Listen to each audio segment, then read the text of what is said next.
সম্মানিত ভিউয়ার্স, আসসালামু আলাইকুম ওয়া রাহমাতুল্লাহ। আশা করি সবাই ভালো আছেন, দেশ ও বিদেশ যে যেখান থেকে দেখছেন। আমি আজ আলোচনা করব ইন্ডিয়ান মেডিকেল ভিসা প্রসেসের বিস্তারিত। যেমন অনেকের মনে অনেক রকম প্রশ্ন জাগে, কিছু বেসিক প্রশ্ন নিয়ে আমি এখানে প্রশ্ন এবং উত্তর পর্ব আপনাদের মাঝে তুলে ধরব। প্রথম প্রশ্ন, ইন্ডিয়ান মেডিকেল ভিসা পেতে কতদিন সময় লাগে? উত্তর, সাধারণত ইন্ডিয়ান মেডিকেল ভিসা পেতে ঢাকা আইভ্যাক সেন্টার থেকে 8 থেকে 10 দিন সময় লাগে, তবে কিছু কিছু ক্ষেত্রে একটু বেশি সময় লাগতে পারে। প্রশ্ন নাম্বার 2, ইন্ডিয়ান মেডিকেল ভিসা করতে কত টাকা লাগে? উত্তর, 1000 থেকে 1200 টাকা লাগে, তবে আপনি যদি নিজে করেন। দালালের মাধ্যমে করলে বেশি টাকা লাগবে, এটাই স্বাভাবিক। প্রশ্ন নাম্বার 3, আপনি কতজন অ্যাটেন্ডেন্স সাথে নিয়ে যেতে পারবেন? উত্তর, সর্বোচ্চ 3 জন অ্যাটেন্ডেন্ট আপনি নিতে পারবেন, রোগীর কন্ডিশন বুঝে। প্রশ্ন নম্বর 4, ভিসার মেয়াদ কতদিন থাকে? উত্তর, ভিসার মেয়াদ 3 মাস, 6 মাস বা কিছু কিছু ক্ষেত্রে এরও বেশি হয়ে থাকে। প্রশ্ন নম্বর 5, মেডিকেল ভিসা নিয়ে আপনি কতদিন থাকতে পারবেন? এখানে উত্তর হচ্ছে, আপনি সর্বোচ্চ 60 দিন থাকতে পারবেন, তবে রোগীর অবস্থা অনুযায়ী আপনি আরও বেশি দিন থাকতে পারবেন। এমনকি ভিসার মেয়াদ শেষ হয়ে গেলেও থাকতে পারবেন। সেক্ষেত্রে আপনার ডাক্তারের প্রত্যয়নপত্র সহ সকল চিকিৎসার প্রমাণপত্র দেখাতে হবে। প্রশ্ন নম্বর 6, মেডিকেল ভিসা দিয়ে আপনি কতবার এন্ট্রি করতে পারবেন? উত্তর, এটি ভিসাতে উল্লেখ থাকে, যেমন single entry, triple entry and multiple entry. ভিসার মেয়াদ থাকা অবস্থায় আপনি ভিসা যতবার এন্ট্রি উল্লেখ থাকে ততবার এন্ট্রি করতে পারবেন। প্রশ্ন নম্বর 7, ইন্ডিয়ার যে হাসপাতালে অ্যাপয়েন্টমেন্ট নিয়েছি সে হাসপাতাল ছাড়া অন্য হাসপাতালের ডাক্তার দেখাতে পারবো কি না? উত্তর, হ্যাঁ, অবশ্যই পারবেন, তবে আপনাকে অবশ্যই FRRO পারমিশন নিতে হবে। এই ছিল বেসিক প্রশ্ন ও উত্তরসমূহ।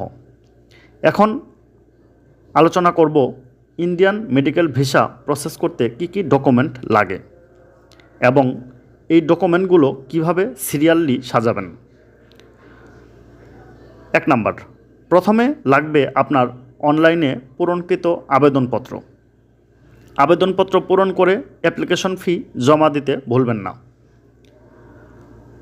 সিরিয়াল নাম্বার 2, জাতীয় পরিচয়পত্র। জাতীয় পরিচয়পত্রের ফটোকপি, অপ্রাপ্ত বয়স্ক হলে জন্ম নিবন্ধনের ফটোকপি, মূল কপি সাথে নিতে ভুলবেন না। সিরিয়াল নাম্বার 3, আবেদনপত্রে বর্তমান ঠিকানা অনুযায়ী ইউটিলিটি বিলের কপি, যেমন পানি, বিদ্যুৎ বিল অথবা গ্যাস বিলের কপি দিতে পারেন। সেটি অবশ্যই সাম্প্রতিক 6 মাসের মধ্যে হতে হবে। সিরিয়াল নাম্বার 4, ব্যাংক স্টেটমেন্টের ব্যালেন্স সর্বনিম্ন 20,000 টাকা থাকতে হবে, অথবা ডলার এন্ডোর্সমেন্ট, এখানে আপনি সর্বনিম্ন $200 এন্ডোর্সমেন্ট করে দিতে পারেন। সিরিয়াল নাম্বার 5, পেশাগত প্রমাণপত্র। পেশাগত প্রমাণপত্রের ক্ষেত্রে সরকারি চাকরিজীবী হলে জিও কপি, বেসরকারি চাকরিজীবী হলে NOC, ব্যবসায়ী হলে ট্রেড লাইসেন্সের কপি এবং কৃষক হলে জমির পত্রা দিবেন।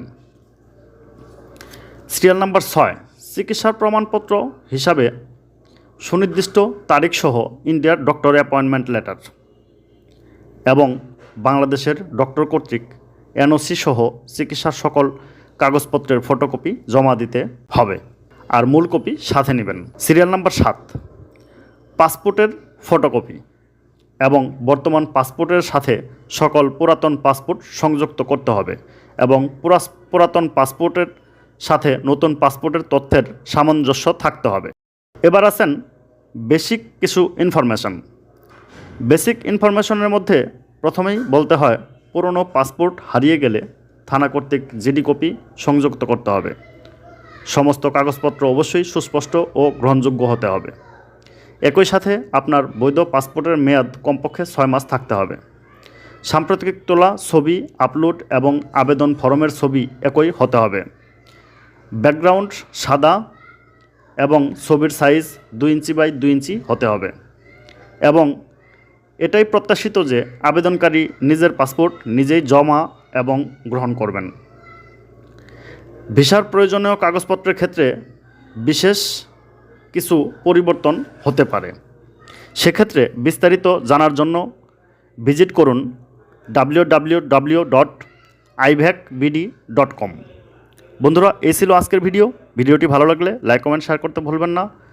পরবর্তী ভিডিওর নোটিফিকেশন পেতে সাবস্ক্রাইব করে পাশে থাকা বেল আইকনটি অন করে দেবেন।